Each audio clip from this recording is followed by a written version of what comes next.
ಕಂಪ್ಯೂಟರ್ದನ್ನು YouTube ಚಾನಲ್ಗೆ ಸ್ವಾಗತ. ಸ್ನೇಹಿತರೆ, ಮಲ್ಟಿಪರ್ಪಸ್ ಅಪ್ಲಿಕೇಶನ್ ಲಾಗಿನ್ ಆಗೋದು ಹೇಗೆ ಅನ್ನೋದನ್ನು ಈ ವಿಡಿಯೋದಲ್ಲಿ ತಿಳಿಸಿಕೊಡಲಿದ್ದೇನೆ. ಮೊದಲಿಗೆ ಇಲ್ಲಿ ಕಾಣಿಸುವಂತಹ ಎಕ್ಸೆಲ್ ಫೈಲ್ ಮೇಲೆ ಕ್ಲಿಕ್ ಮಾಡಿದಾಗ ಈ ಅಪ್ಲಿಕೇಶನ್ ಓಪನ್ ಆಗಲಿಕ್ಕೆ ಸರಿಸುಮಾರು 15ರಿಂದ 22 ಸೆಕೆಂಡ್ ತೊಗೊಳುತ್ತೆ. ಈ ಅಪ್ಲಿಕೇಶನ್ ಓಪನ್ ಆದ ನಂತರ ನಮಗೆ ಮುಖಪುಟ ಈ ರೀತಿ ಕಾಣಿಸುತ್ತೆ. ಈ ಮುಖಪುಟದಲ್ಲಿ ಇಲ್ಲಿ ಮ್ಯಾಕ್ರೋ ಹ್ಯಾವ್ ಬೀನ್ ಡಿಸೇಬಲ್ಡ್ ಅಂತಿದೆ, ಪಕ್ಕದಲ್ಲಿ ಆಪ್ಷನ್ಸ್ ಅಂತಿದೆ. ಆಪ್ಷನ್ಸ್ ಮೇಲೆ ಕ್ಲಿಕ್ ಮಾಡಿದ್ರೆ ಒಂದು ಮೆಸೇಜ್ ಬಾಕ್ಸ್ ಓಪನ್ ಆಗುತ್ತೆ. ಅದರಲ್ಲಿ ಎನೇಬಲ್ ದಿಸ್ ಕಂಟೆಂಟ್ ಅನ್ನೋ ರೇಡಿಯೋ ಬಟನನ್ನು ಆಯ್ಕೆ ಮಾಡಿಕೊಂಡು ಓಕೆ ಮಾಡಿದ ತಕ್ಷಣ ನಮಗೆ ಲಾಗಿನ್ ಪೇಜು ಓಪನ್ ಆಗುತ್ತೆ. ಲಾಗಿನ್ ಪೇಜಲ್ಲಿ ಯೂಸರ್ ನೇಮ್ ಮತ್ತು ಪಾಸ್ವರ್ಡನ್ನು ನಮೂದಿಸಬೇಕಾಗತ್ತೆ.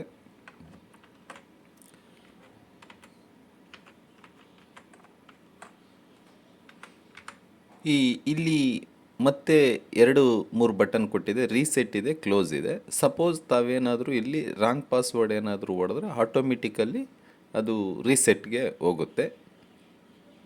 ಮತ್ತು ಕ್ಲೋಸ್ ಬಟನ್ ಇಲ್ಲೇ ಕೊಟ್ಟೈತೆ, ಏಕೆಂದರೆ ನಾವು ನೋಡಿ ಇಲ್ಲಿ ಒನ್ಸ್ ಅಪ್ಲಿಕೇಶನ್ ರನ್ ಆದಮೇಲೆ ನೀವು ಈ ಇಂಟು ಮಾರ್ಕ್ಗಳಲ್ಲಿ ವಿಂಡೋವನ್ನು ಕ್ಲೋಸ್ ಮಾಡಲಿಕ್ಕೆ ಸಾಧ್ಯ ಆಗೋದೇ ಇಲ್ಲ.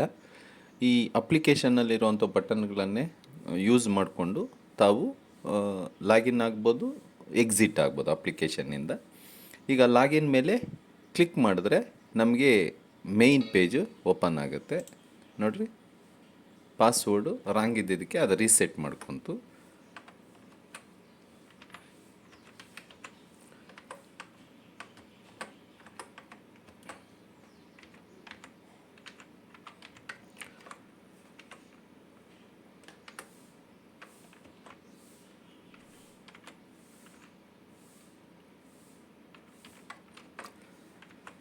ಲಾಗಿನ್ ಮೇಲೆ ಕ್ಲಿಕ್ ಮಾಡೋಣ. ನಮಗೆ ನೋಡಿರಿ, ಇದು ಮೇಯ್ನ್ ಪೇಜು. ಈ ಮೇಯ್ನ್ ಪೇಜಲ್ಲಿ ಫಾರಮ್ ನಂಬರ್ 16 ಇದೆ, GPF ಲೋನ್ ಇದೆ, DDO ಅಪ್ಡೇಟ್ ಆಪ್ಷನ್ ಇದೆ, ಪೆನ್ಷನ್ ಇದೆ, ಕ್ವಿಟ್ ಇದೆ, ಎಕ್ಸೆಲ್ ಆನ್ ಇದೆ. ಒಟ್ಟು 6 ಆಪ್ಷನ್ಸ್ ಇದೆ. 4 ಅಪ್ಲಿಕೇಶನ್ಸನ್ನು ಇಲ್ಲಿ ಬಳಸ್ಬೋದು. ಇದು ಮಲ್ಟಿ ಯೂಸರ್ ಅಪ್ಲಿಕೇಶನ್.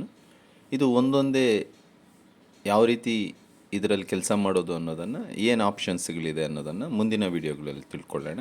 ಇಲ್ಲಿಯವರೆಗೂ ಲಾಗಿನ್ ಪೇಜನ್ನು ವೀಕ್ಷಣೆ ಮಾಡಿದ್ದಕ್ಕಾಗಿ ಧನ್ಯವಾದಗಳು.